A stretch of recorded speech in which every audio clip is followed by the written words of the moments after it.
Welcome to my vlog! It's me, your Mommy Joy, strong mom of three! Hello mga mi! For today's vlog, ay palis nga kami nila daddy. Pero ang ate at kuya nga, hindi na nga din namin sinama dahil mga tulog pa nga. Pero iniwanan ko naman sila ng pagkain mga mi. Para nga kapag nagising sila, ay may makakain na. Dahil hindi ko nga din alam kung anong oras nga kami makakabalik. 8:30 pa nga lang to ng umaga pero tingnan nyo namang araw at tirik na nga. Sobrang init na nga din talaga ng singaw. Pagsakay naman namin ng sasakyan, itong si Athena nga ay inaantok pa.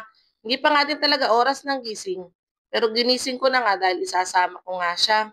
Makikipaglibing kasi kami mga mi at 9 a.m. nga daw ang baba. Kaya 8:30 nga kami umalis ng bahay. Tamang tulala nga lang din ako dyan mga mi dahil nakakaramdam nga din ako ng antok. Late na din kasi talaga ako natulog kagabi mga mi dahil tinapos ko nga yung mga ligpitin kong damit. Na-late na nga kami sa simbahan dahil pagdating na namin doon ay tapos na nga ang misa. Dahil sobrang traffic talaga mga mi sa Kamyas dahil may sinundan nga din kami na libing. A few moments later. Nung pauwi nga kami mga mi ay dumaan nga kami dito kay mami. At sabi nga ni mami ay dito na nga lang daw kami kumain. Pinainit niya nga sa akin yung mga ulam. Ang daddy naman ay pinapakita pa nga yung alindog niya. Nang makainit na nga ng mga pagkain mga mi at eto nga at nagsalo-salo na nga kami dito sa labas. Dito na nga lang nagpahain nga si mami dahil mas masarap nga kumain dito dahil mahangin.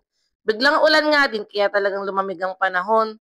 Masarap talagang kumain pagka ganitong salo-salo at ang dami nga din talagang ulam ni mami at hindi nga namin malaman kung ano nga ang uunahin namin.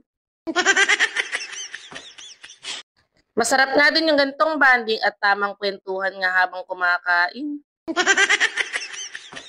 Thank you po, Mami. Nalibre na naman po ang aming pagkain. Aww. Nadai talaga ako ng kain mga mi dahil ang sarap nga din ng kalderetang tilapia. Sumunod na nga din dito si Kuya Emil at si Ate Pia. Ayan nga at magkakabanding na nga sila sa laro ni Ate Nicole.